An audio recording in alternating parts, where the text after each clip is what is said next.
Leaders. I'm your coach, Adam. Here to have an honest talk about leadership, the obstacles you might face, and how to refine your leadership skills to help you become the leader I know you are. So let's grab a drink, sit back, relax, and have a chat.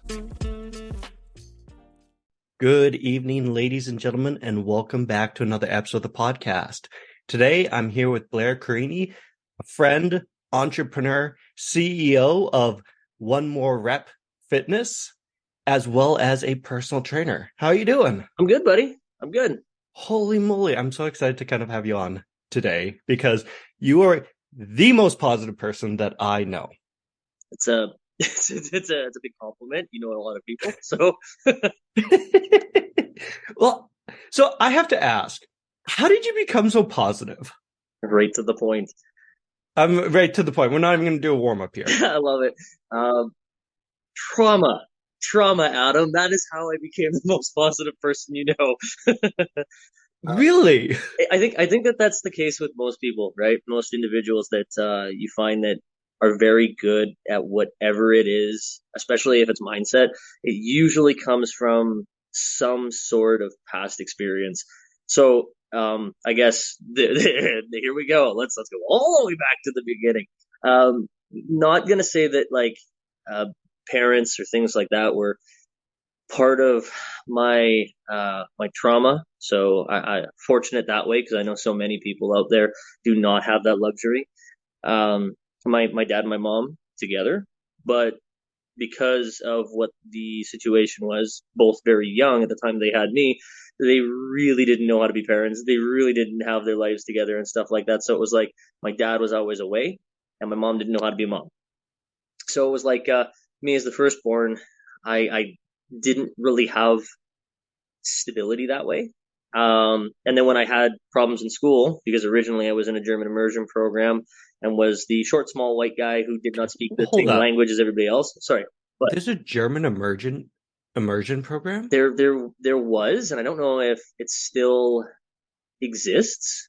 The school was called Redo Park here in Edmonton, and yeah, I wish I could have redone that because it set the stage for like a bad mindset going into just like regular school.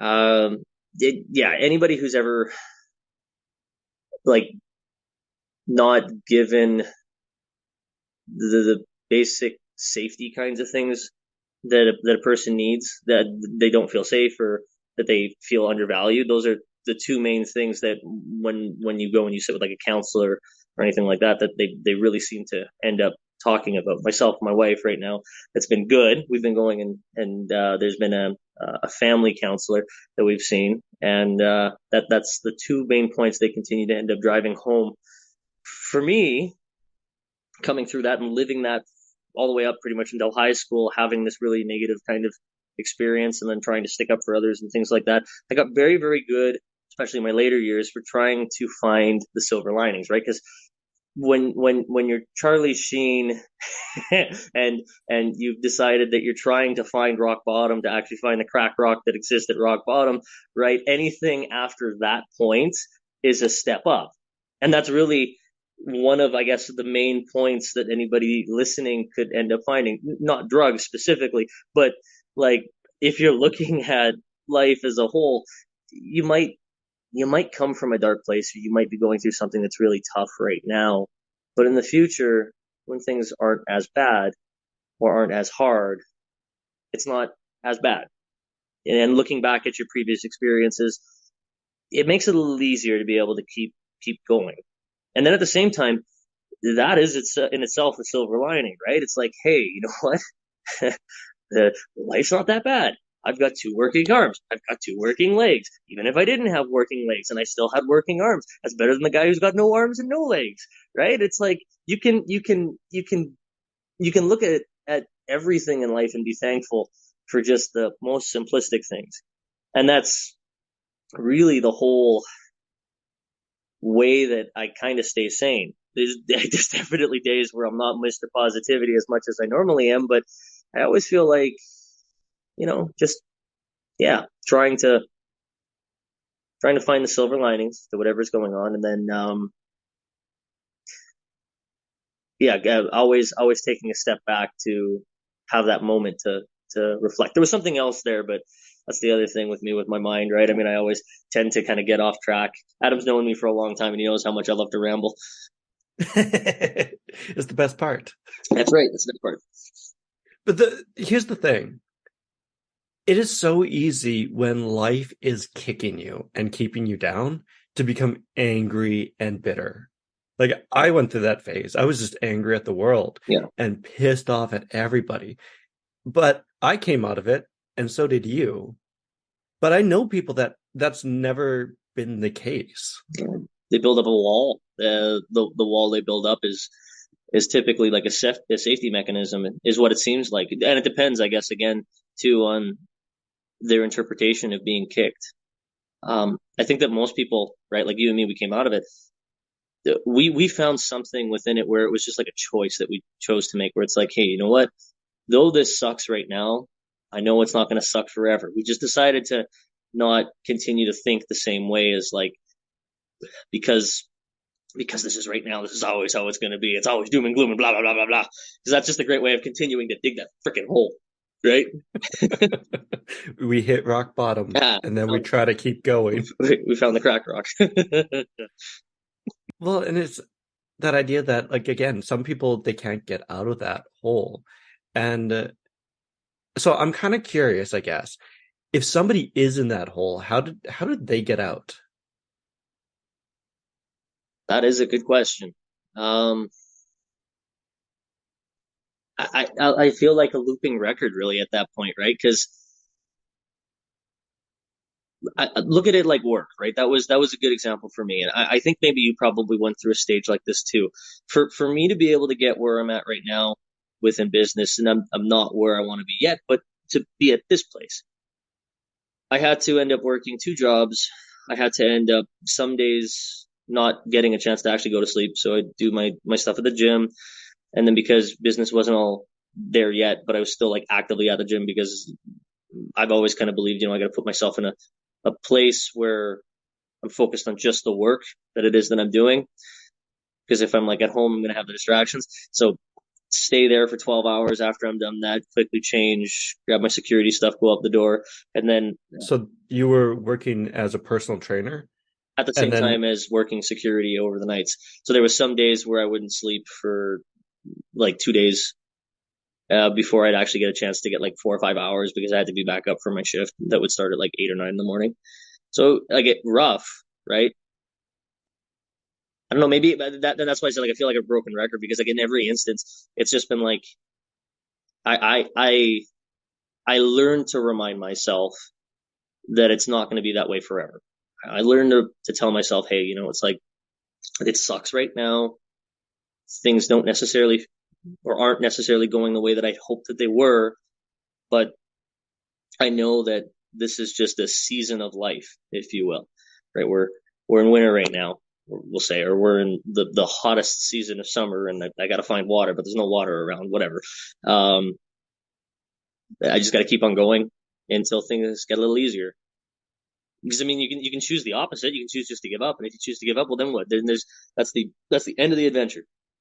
And if that's the end of the adventure, like you're giving up, well, you don't know what's going to happen tomorrow. You can't say with all confidence. It's all that kind of way of thinking. I feel like maybe that's part of it, right? Like maybe people just haven't even thought that that was a way to potentially get themselves out of it because just like people who are stuck in that hole, who dug themselves down so deep that they can't see the light. Or maybe it's just they aren't looking really. Yeah, I think that's probably the best thing that I've really got there is just it took me years too, right? I mean, it was all the way up until I started working customer service and was yelled at on a frequent basis by everybody who came in who was always being like, "Oh, it's your fault," or making it out to be like it's my problem, and really it's just man, these guys got stuff going on in their world that's making them this miserable old guy who's coming and yelling at me because his lawnmower is not working. It's like that's not the end of the world. If your world ends when the lawnmower stops working, my God, man. what happens when you have a little bit less money and you can't pay your bills on time? That's going to be way worse. Then everybody's going to be like, wow, I can't hang out with Uncle Dave or whatever because everybody's got an Uncle Dave. It's like, Dave's crazy, man. Right? So, this very much reminds me of a conversation I was just having with an individual from Colombia. Was his name Dave? No. But she was saying people in the Western world are so spoiled because in Colombia, they're all poor and nobody's going to help them out. And life is just miserable. So you just have to figure it out. Just figure it out. Like, you got to keep going forward. You got to keep moving forward. And yet here in Canada, she was saying people get upset about the smallest things. But again, it's like, dude, sure, your lawnmower is not working right, but that's minor. You might not have a place to sleep, or you might not be able to make your rent payments or your home payments. Like, what are you going to do then? And even then, I mean, like, there's a lot of people from third world countries that I have met when I've went on vacation or stuff like that. That they are the happiest people ever, and they like literally have next to nothing, right? They don't have cell phones. They don't necessarily have like a vehicle for transportation. They don't have cable, but they have the simple things, and they're happy with the simple things. It's that I don't know. It's just that way of looking at life. That's another one that maybe you've gotten to see too.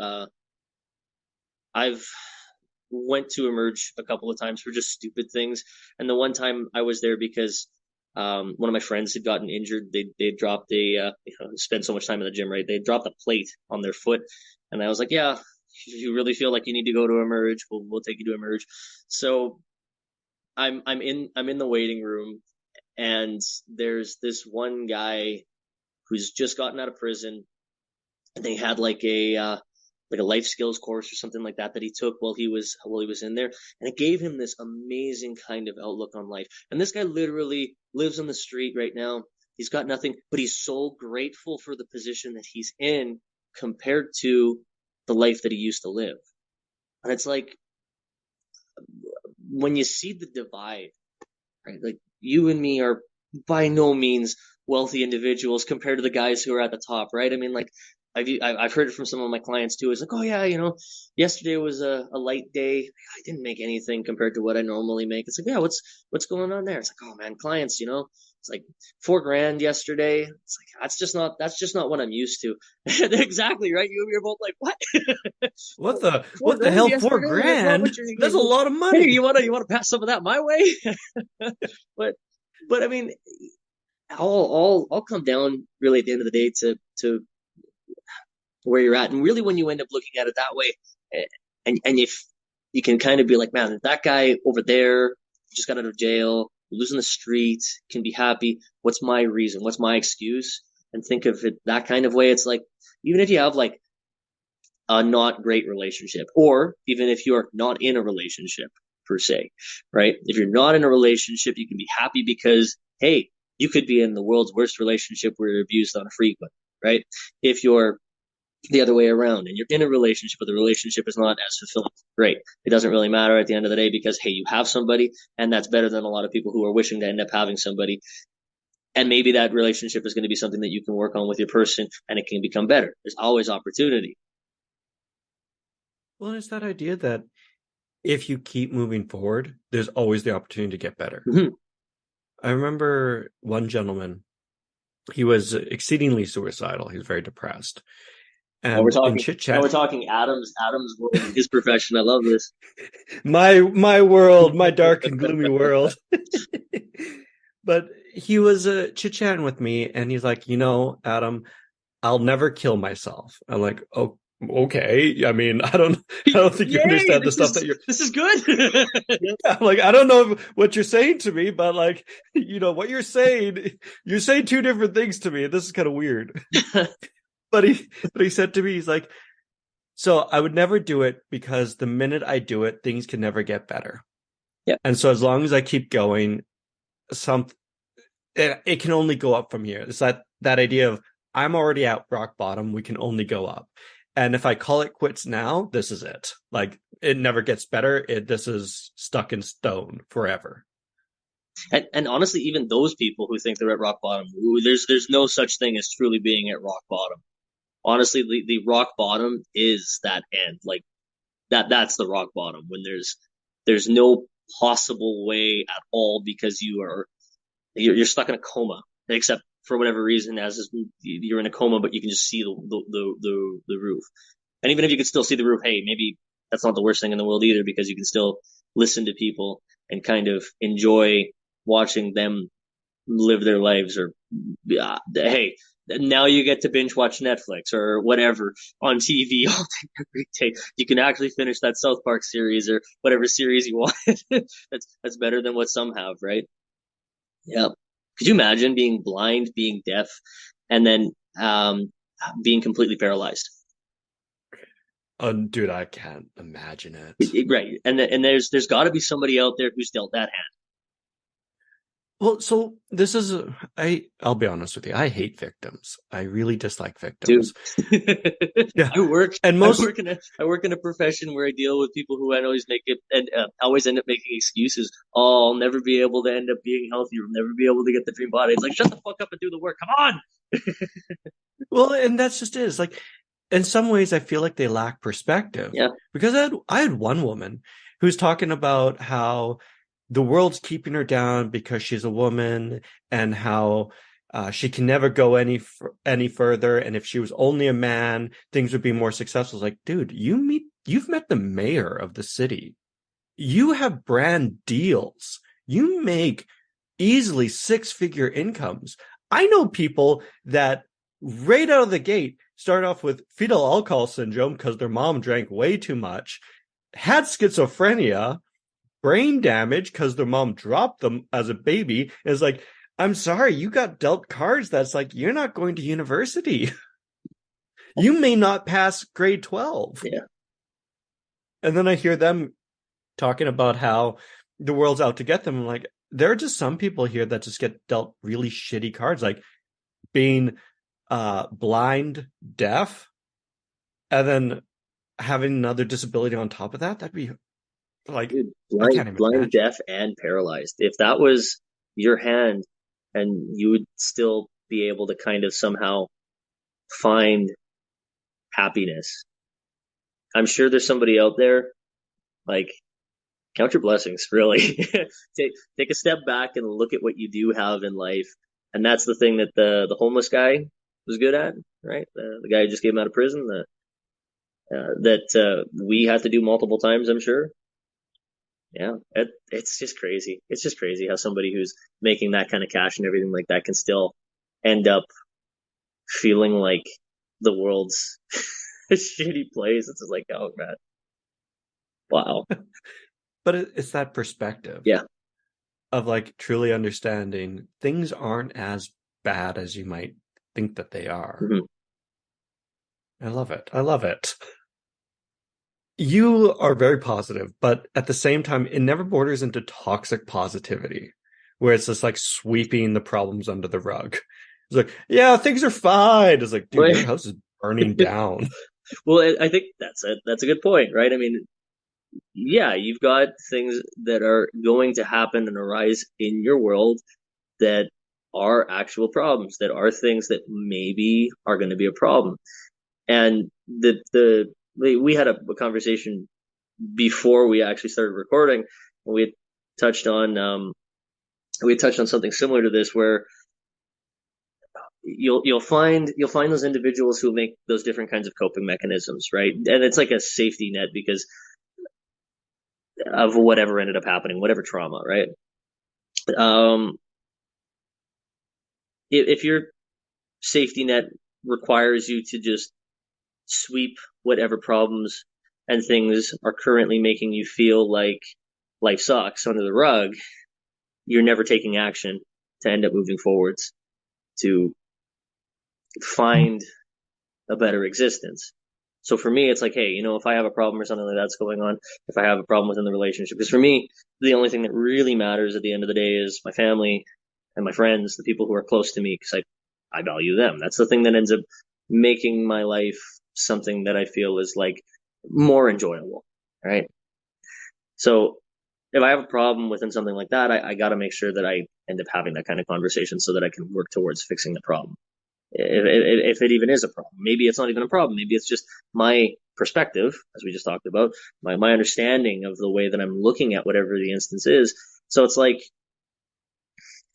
I'll never be the crazy person who's just like, yeah, everything's fine. Oh yeah, we're doing good. We're doing good. I might feel like it on some days, but it's just like, you know what? Let's get the chance. We'll have the conversation. It might not necessarily be the funnest conversation. It might take a while to stumble through it, as Blair does, using his long, lengthy third grade brain for being able to say small words that everybody can understand. But yeah, it'll in the end be more positive. Even just being able to get whatever is on my mind off my shoulders, off my heart, will end up making me feel infinitely better. So if you, I guess, are even struggling when it comes to whatever your particular issue is, whether it be people who are on your case all the time, or um, I don't know, somebody's picking on you if you're a younger listener. Even if you're an older listener, you might even have that. Uh, you've got a shitty manager at work, right? You just yeah, try and have a conversation. If not with that person, at least with somebody else in your world, so that you can go in the right direction. Bell has their Let's Talk Day on January 25th. The reason why I can remember that is the same day as my birthday. So I'm like, yay, I get to share a birthday with something that's around something that's important to me, which is mental health. And yeah, there we go. There's my public service announcement for the day. If you need to talk to somebody, talk to somebody. Essentially, yeah. Even if it's like a big organization that happens to like also do cell phones and stuff like that, talk to those people. Well, and I think that's a very important point is if things aren't going well, yes, be positive, but also reach out and make that connection. Because too often we tend to take our problems, especially people that are too positive, and we ignore the problems as like, dude, the house is on fire. Like, you got to talk about this. Like, we got to get the firefighters in here to put it out. So how do you reach out to somebody if you need to talk? You just do the same thing. It's the hard choice sometimes to be able to be mature enough to have a conversation about whatever it is, regardless of what the outcome might be. Um, if it's this is another one which is, I guess, close and more personal. If it's a conversation, again, that's something that's within like a relationship that isn't functioning the way that it should, right? One party does not feel happy. One party is being neglected, or something like that, right? I mean, it might be very hard to be able to discuss the different parts of whatever it is that is flawed within the relationship with that individual. So you could talk directly to the individual, or you could reach out to someone else that you have in your world. We all have people who are in our world. Some people will feel like there's nobody around, but I mean, like, everybody has somebody. You could talk to a random stranger on the street and share your problems, and hell, they might tell you to go pound sand, or they might actually be like, dude, it sounds like you have a real problem. I'm not necessarily the guy, but maybe I know somebody who can end up helping you out, right? You just got to go and do. You can't make excuses. You can't be the person who's making $100,000 a year and be like, my situation sucks, because there's always somebody who's going to have it worse. And even just having that kind of mindset, taking a step back, looking at things in that big overarching kind of perspective, where it's just like, it sucks, but it's not so bad because somebody always has it worse than me, is always my fallback whenever it comes to something like that. And I'm in that kind of negative mindset, because that in itself will make me feel way better, knowing that I'm not the person who has it worst. There's always someone that has it That's worse. right. And I have to feel bad for that guy. Like, I can't feel bad for myself. I have to feel bad for that guy. So they say misery loves company, right, Adam? 100%. Well, it is, I feel like this borders into humor Maybe. in a weird in a weird way because it's like I tend to notice a trend where individuals that go through a lot of struggle usually have like really good humor. Mhm. And you have like a great sense of humor. Do I?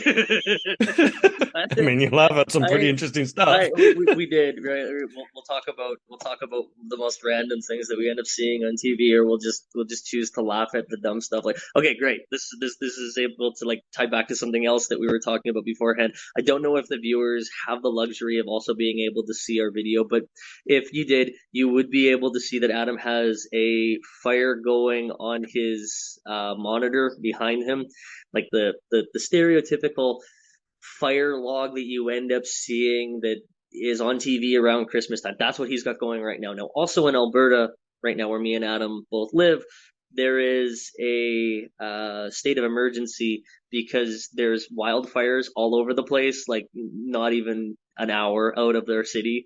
So I just love how there's this subtle humor that goes on in Adam's mind sometimes without him even thinking about it. It's like plus 27 or something outside, and the guy's got a fire going on his screen. There's smoke in the air because all this wind keeps on blowing all the ash from the wildfires into the city. It's like, dude, we can barely see the sun. Is this really appropriate?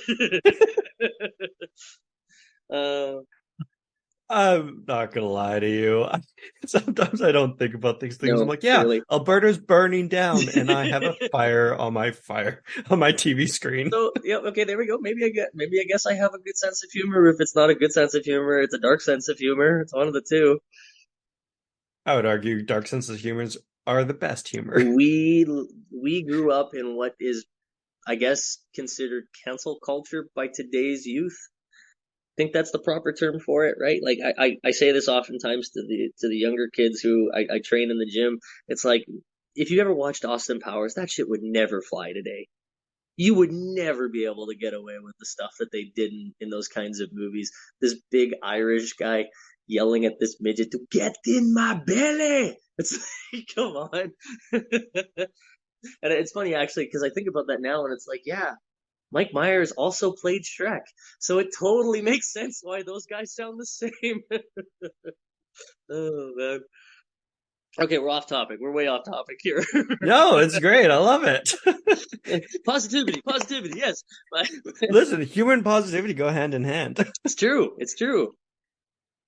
Well, and half of me thinks, in regards with cancel culture, that cancel culture doesn't create an atmosphere of positivity. Like it doesn't encourage humor or laughter or fun. And I kind of would love to know what's your feelings on that?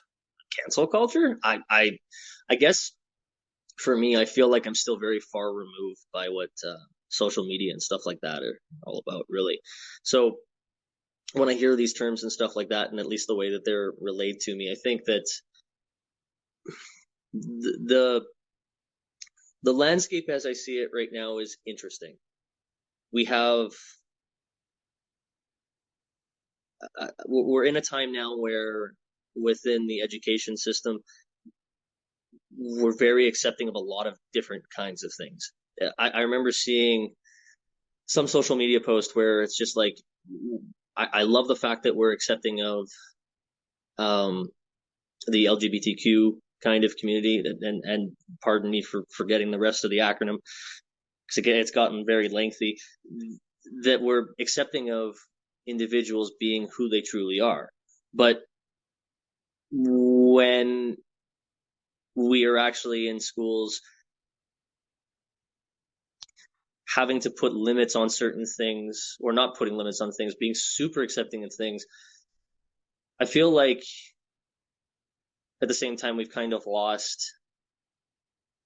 We're treading a thin line here. I feel like we've kind of lost to the ability to be able to say things and not have to be so critical of how other people might take it. Because if somebody takes it the wrong way, it's in fear of being condemned for it. A good example, because I live and exist within the gym pretty much every single day of my life, is you get the occasional videos that you'll see out there on social media where guys are poking fun at the fact that if there's like a pretty girl or something like that, and she happens to be recording her workout or something like that, that they're automatically going to be ridiculed online. So I've seen it before in like the videos where the guy's just like, oh, I'm in trouble, right? Puts his hands behind his head, lays down on the ground, just sarcastically. But it's like it does sum it up really well, right? I mean, people are way too critical and way too analytical, and will cherry pick the things they don't like and then give people such a hard time for it. I've been called out before for not for making remarks that are very much based in how cultures will go and will carry on the gene pool that they have, and how because of the lifestyle that they lived, that the offspring of that particular culture are the way that they are. So it's like you can't call me racist for something like that. Like if I'm saying, and this is one that somebody might be offended by, that generations and generations and generations of slaves and slavery, and I'm not saying slavery was good by saying this, but have bred very strong individuals athletically. And that does make sense, because just like if you're putting the demand on the body that every single day you have to be up doing heavy manual labor every single day of your life, all day, every day, and then your kids have to do the same, and their kids have to do the same, and that's what life is, then yeah, 10 generations on, you're going to have, just by nature, a organism, a kid who's going to end up being far more equipped to handle that particular life. But it makes a little bit of sense. So I remember reading, it was a very interesting theory that they were discussing, why is it that humans need glasses? Like, why is this so prevalent within our society? There's so many people out there that are wearing glasses. Why? This didn't used to be the case. And so they were discussing back in World War One. When you need to join the military, if you had glasses, you could not join the military. You were considered physically disabled, and you could not join at all in the beginning stages of the war. As a result, all the people, all the men that didn't need glasses went to the trenches. And then they got mowed down by the enemies because World War One was horrific. Almost wiped out an entire generation of French. And what ultimately happened was they said, oh, crap, we can't exclude people with glasses anymore because we just don't have the manpower. And so that's why we started seeing recruitment with people that had glasses. And so they were discussing that within our society. The reason why it's so prevalent these days is because back in World War One, we unintentionally slaughtered huge generations of young men that had the genetic code that they didn't need glasses. Yeah, that would make sense. That would make sense. You don't really have to look too far to be able to draw the conclusion. And I think that in the future, when we learn more and more about this stuff, even though we can safely draw that conclusion already, that it will be scientific fact as opposed to theory, that the stimuluses that we end up providing will end up being the thing that is passed down. Yeah, as if you want to call it like an evolution kind of theorem, that it is more fact than fiction. Dogs, good example. Canadian geese, there's like a particular type of weird mutated Canadian goose that exists inside of like the Hawaiian Islands, and it's like a fluffy version that's just perfect for Hawaii, and it's like a beefy version, so it's like the Samoans that you end up seeing there. It's like maybe that's what I need to do. I just need to end up moving there and just living that kind of life for a long time. And then all of my offspring will eventually end up being beefy. I'll never see them, but yeah. Well, this is going back to the nature versus nurture kind of discussion. Survival of the fittest kind of thing, as long as they're not being shot at in trenches. Well, so it's always funny. I was chit-chatting with a leader or a person. They want to get into leadership, but they're very big into like cancel culture and all that fun jazz. And I remember chit-chatting with them and going, I'm sorry, if you'd like to get into leadership, you're going to have to be controversial. You're going to have to say things that are going to rub people the wrong way. This is just normal. Because, I mean, think about it. We have political parties that spend billions of dollars on election campaign to get as many people to like them as possible. And yet they can't even do it. Yeah. Yeah. Good So point. in this weird way, sometimes I feel that if we try to be too political, if we try to be too correct and non-offensive, we end up saying nothing at all. Like we end up going nowhere because we're trying our best not to step on toes. And I guess this is another good way to actually bring this whole thing full circle and come back to the whole positivity thing. Because really, what I found has made me feel my best is being able to just be me. So, with the portion that I abbreviated, I made it as quick as I could about like my past. It was really hard for me to end up just being my true self and trying to stand up for others and feel good about the decisions that I was making when I was trying to end up being what everybody else was telling me to be so that I could fit in when it came to high school. So come full circle and just being where I'm at right now, it's like, you know what? Yeah, might be a hard conversation to end up having, as we were kind of talking about earlier, where I need to end up saying a certain thing to a person. They might not necessarily take it the same way, and it might take me a little while because I'm still going to try and buffer it as much as I can. I still just got to say it. I still just got to end up being me to my core. That's where I can end up feeling my best when I'm not worried about the cancel culture and everything like that. And hey, you know what? This is also something about being mature. So anybody who has a problem with anything that anybody else has said, first off, don't necessarily think that they were just calling you out, because I know that a lot of people who will put themselves into or are part of a very smaller group, much smaller group of culture will well, might feel that way, but just oh fuck, now I've lost my train of thought here. Just, just I guess the main thing there is just don't necessarily think that you're just being called out all the time, right? Have a conversation with the person that has offended you, and you might be surprised to find out, hey, what they said was nothing like what you thought they were. When I was talking about like ethnicities breeding very, very strong individuals because of what they had to go through, it was not a racist comment as much as it was just this is a observation and eventually going to be a scientific fact. Well, and it's that approaching these conversations with empathy Mm-hmm. and trying to understand where they're coming from. Like you're going to have this hard conversation. It's an offensive conversation. Any conversation that you're going to have with an individual that you have a problem with, you're going to offend them probably, and they're going to offend you. This is just how these Yeah, conversations go.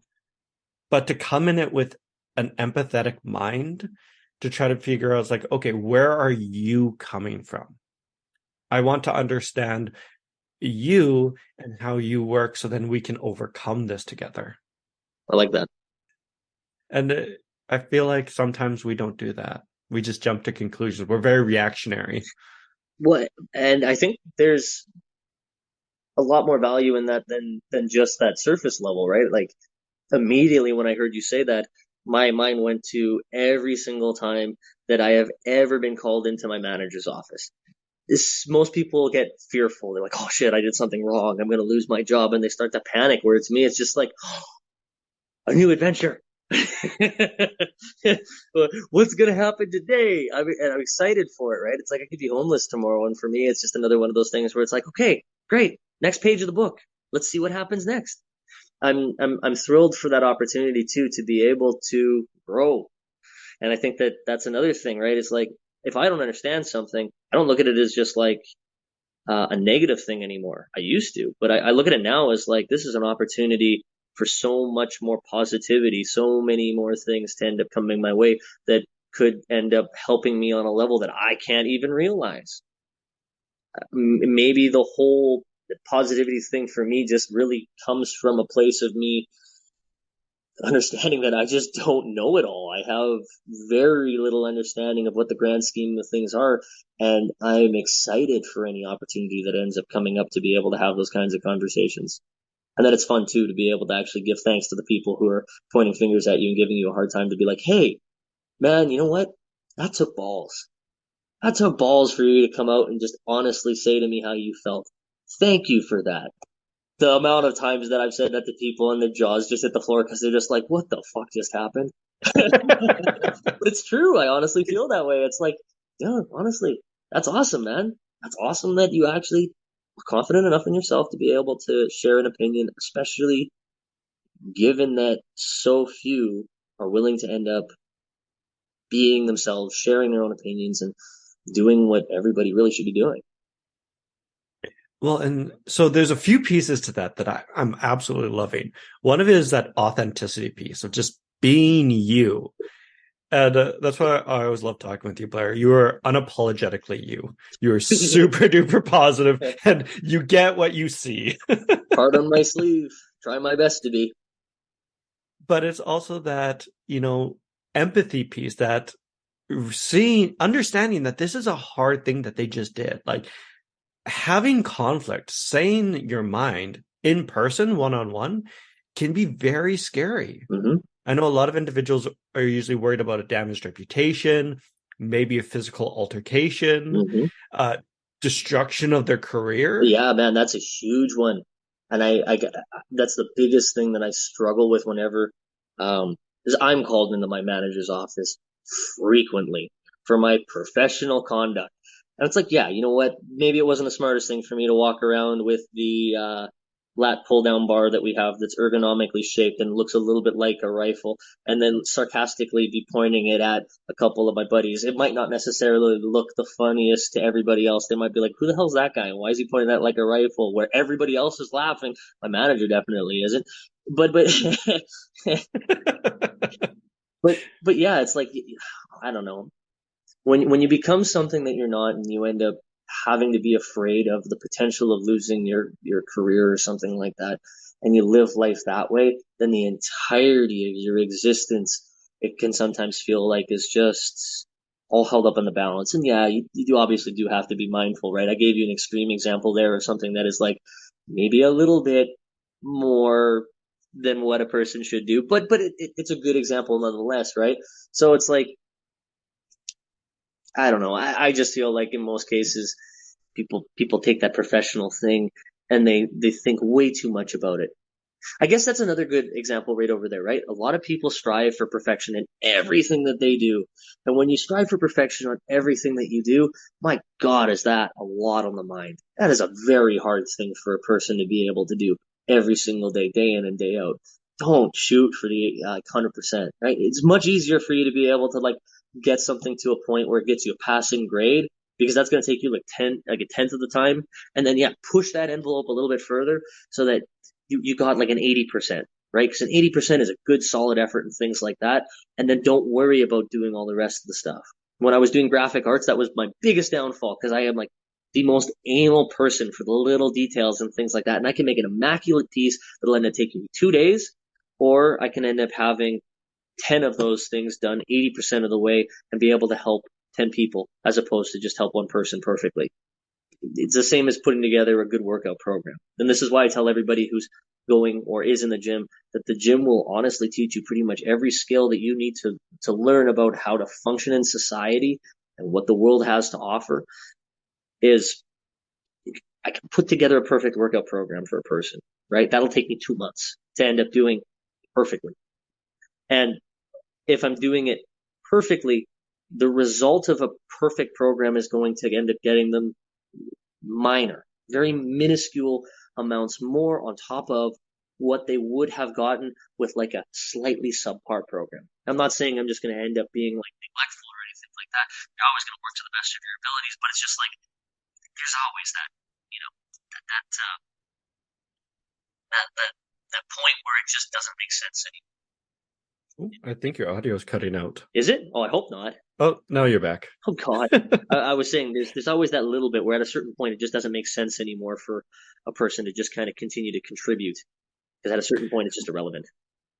Well, and so I often, when I talk to individuals and we get into the world of perfection, I often say to them, perfection doesn't exist. Perfection Yeah, is an excuse you use to procrastinate because you can never come up with the perfect workout plan if it's never perfect. Like, you don't have to produce anything if you're always striving to make it better. that's deep. But at the same time, there's no such thing as the perfect plant, the perfect human, the perfect building. Perfection just doesn't exist. It is very subjective. And pursuing that is a fool's errand. You're right. Uh, right. I mean, and I guess I throw out the term perfection really a little loosely there because I'm on the same page as you there. Really, when I think about it, it's like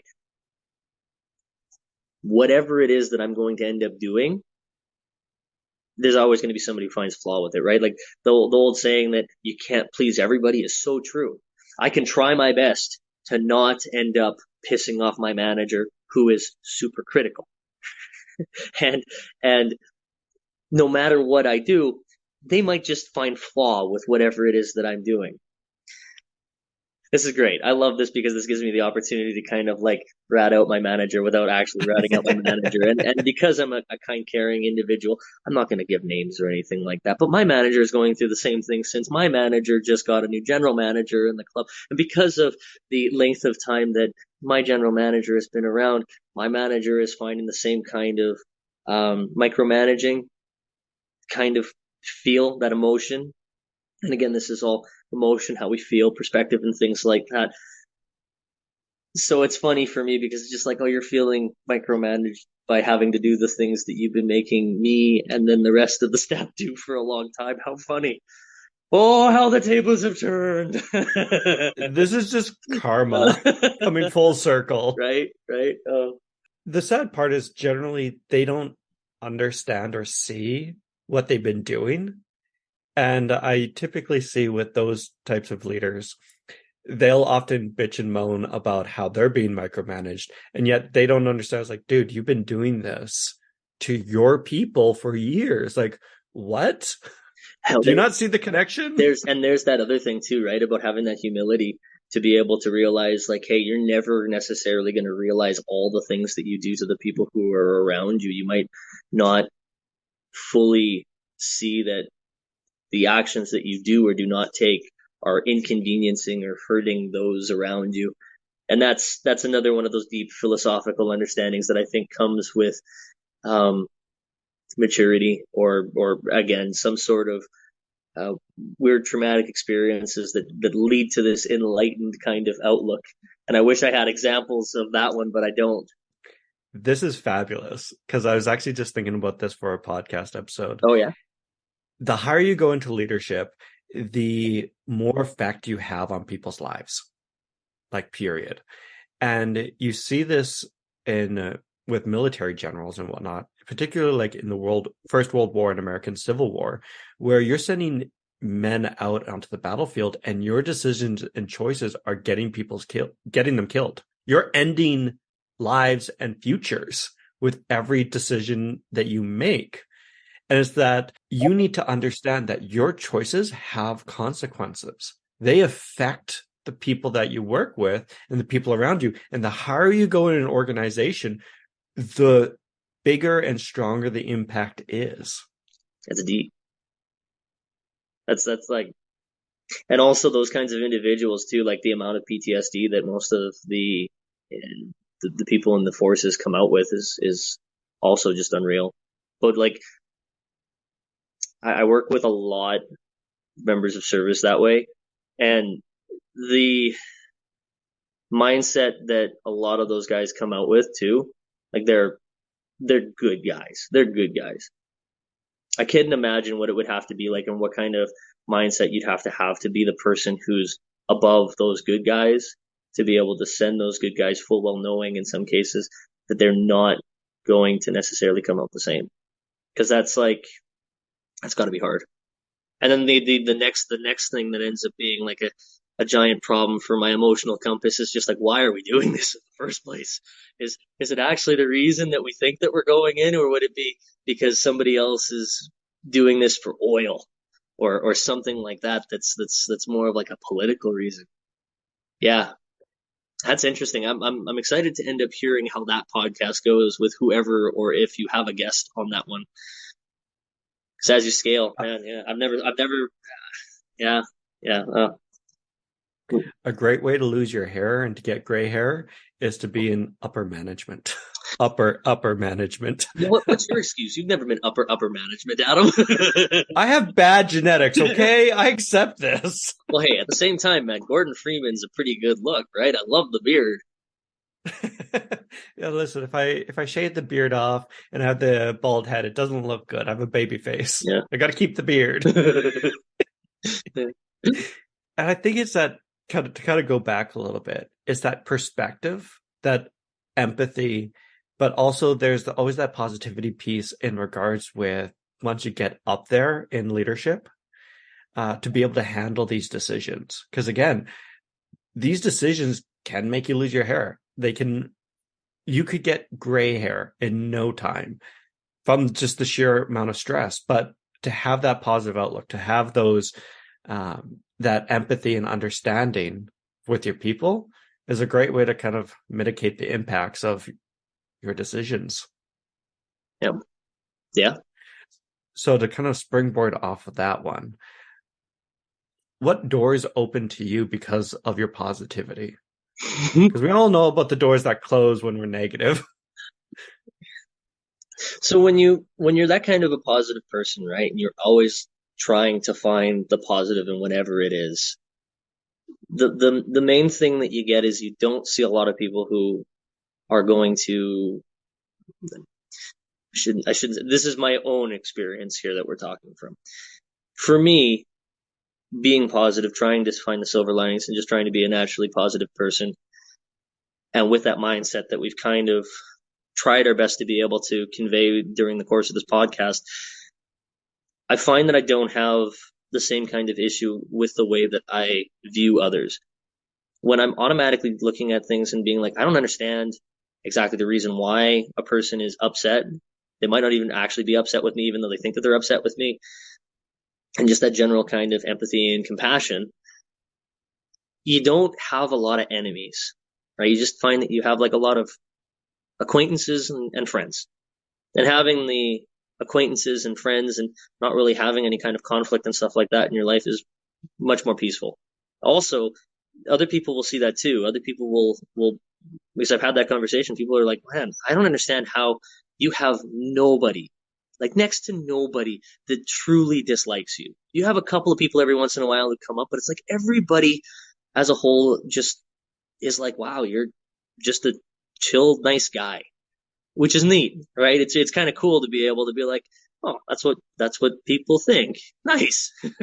Yeah, I've yet to meet a single person that says anything bad about you, Blair. And honestly, like it's not even really the effort there. Like I said, most of this stuff just comes from me not wanting to end up putting people through the same stuff as I had to go through, or making people feel bad. Because heck, when you've been through something and you've been through something that is life defining in a way, where you feel like it's hurt you so much, you don't want to ever see anybody go through that, right? If you've seen somebody who's a victim of abuse in any kind of way, whether it's physical or emotional, you don't want to end up having anybody else go through that kind of thing, because that sucks, right? So, be the person who's going to try and end up being there for those people who don't necessarily have anybody around, right? Because everybody needs somebody to talk to. So that kind of thing right there is, yeah.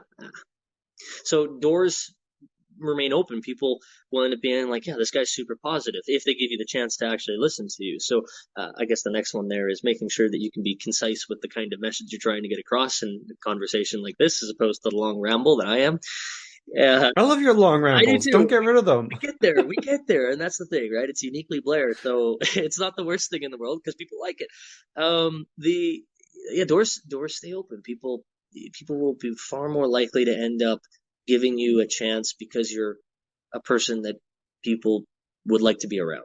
At least that's just what it appears like. I have had people who just don't want to end up having conversations or being around, but there's usually a different reason. And again, because I can only see what I can see, I can draw my own conclusion, or I can just assume that even me drawing my own conclusion, it's more likely than not wrong, because I have no way of being able to say factually if what I interpret is actually true. So that realization that, hey, we're not as smart as we think we are, that's a big one too. And if you don't have an ego because you don't think that you're all that smart anyways, then people are just going to be like, oh, okay, this guy's he's not better than me. He doesn't think that he's better than me or anything like that. If anything, he thinks that he's on the same level, or we can have a legitimate conversation. I have a legitimate conversation with my 2-year-old every day, and I'm like, man, that whatever the hell it was that you were trying to say, you really believe passionately, and high five, kiddo. We're Well, same level there.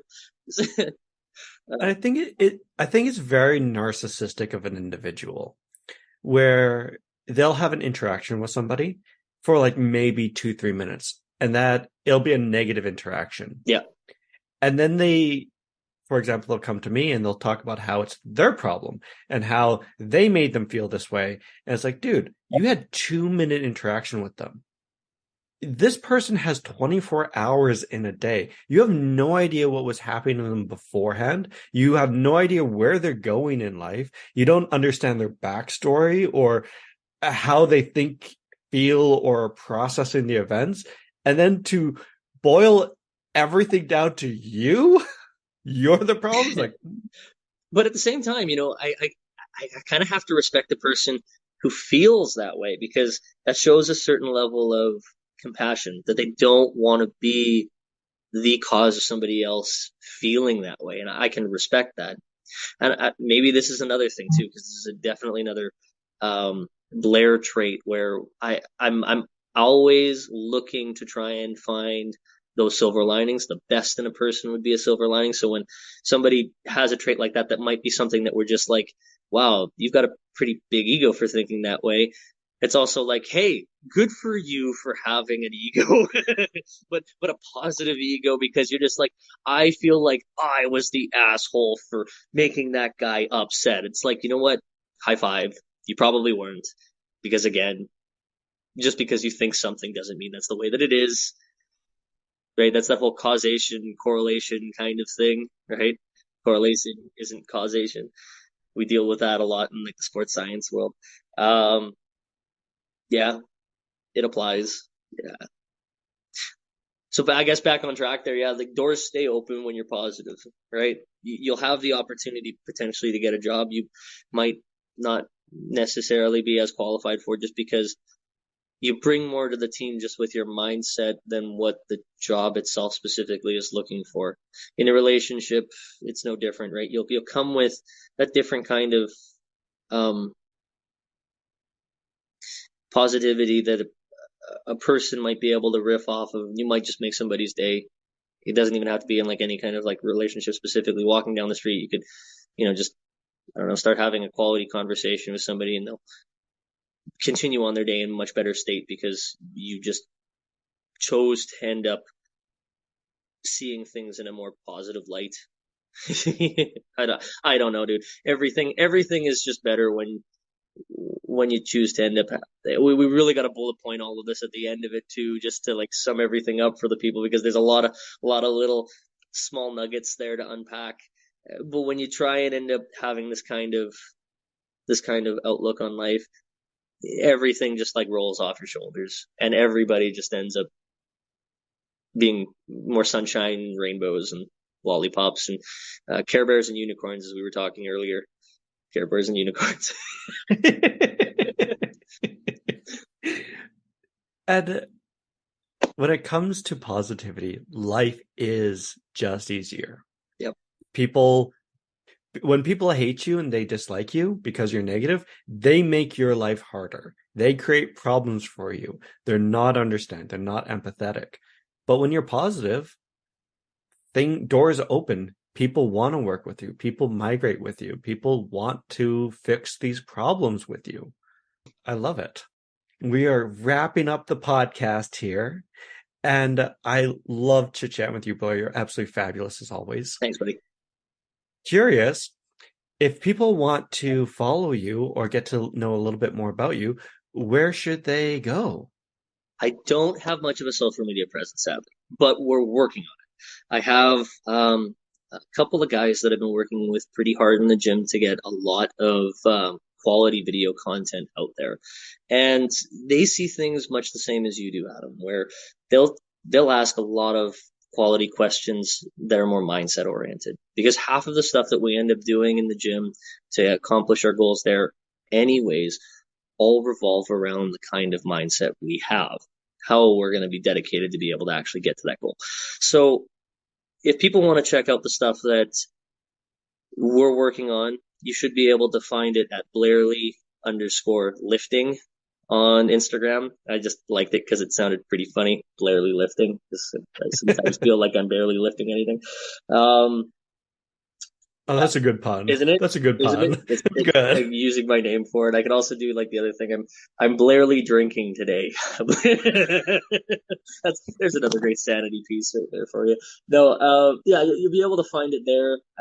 One Rep More Fitness will have a YouTube channel at some point in the future, and yeah, I'll shoot, I guess, links your way too, so people can check it out, so they don't have any issues with spelling and stuff like that. But the Instagram one is the one that's, I guess, the main one right now that's getting off the floor. And I would encourage any of you listeners, if you're interested in Blair and the shit that he's doing, follow him. He is a phenomenal personal trainer who has trained me and has helped me lose a little bit of weight. So I've been very impressed with your programs, by the way. Appreciate it, buddy. Appreciate it. I'm excited to end up having you back at some point in the future and teach you a few more things, because we've come a ways since the last time that we've done some training together. Well, last time I talked, you banned me from using steroids to get bigger. So can we use steroids this time? Well, yeah, I still want I'm not here to know. I still want to say no, Adam. The health side effects, as you well know, are not going to end up being in your favor long term if your goal is, to end up being the healthy individual long into your future. But you know what? I am the type of individual at the same time to be able to say there is always a time and a place for everything. So if Mr. Adam decided to be 100% with his health, his nutrition, and his dedication to the gym, which I can't say that you are the same as me, I would say that if you were never to accomplish your goal and you were like in your 40s, your 50s, that maybe you could have that kind of conversation with a more educated person who is specific to getting somebody, if their goals are bodybuilding specifically, on the right track to be able to get on stage. Though with everybody who is listening, when it comes to anything health related, and again, I'm making this run longer by rambling. Don't worry about it. I feel that most people are able to end up getting a far better physique than they think that they can, just by putting in the hard work, right? 100%. And who needs health when you look good, man? That's all I'm saying. The person who makes $100,000 a year and can't seem to end up looking at life like it's sunshine and rainbows. I don't know. I love it. Well, thank you for coming onto the podcast, Blair. It's absolutely fabulous. Thanks for having me, Adam. I appreciated it, and it was good fun. Cheers. If you've enjoyed this podcast, please subscribe, give it a like, and share it with a friend. And if you're ready to take the next leap and improve your leadership skills, head over to www.seatingthelead.com and book your free coaching session today.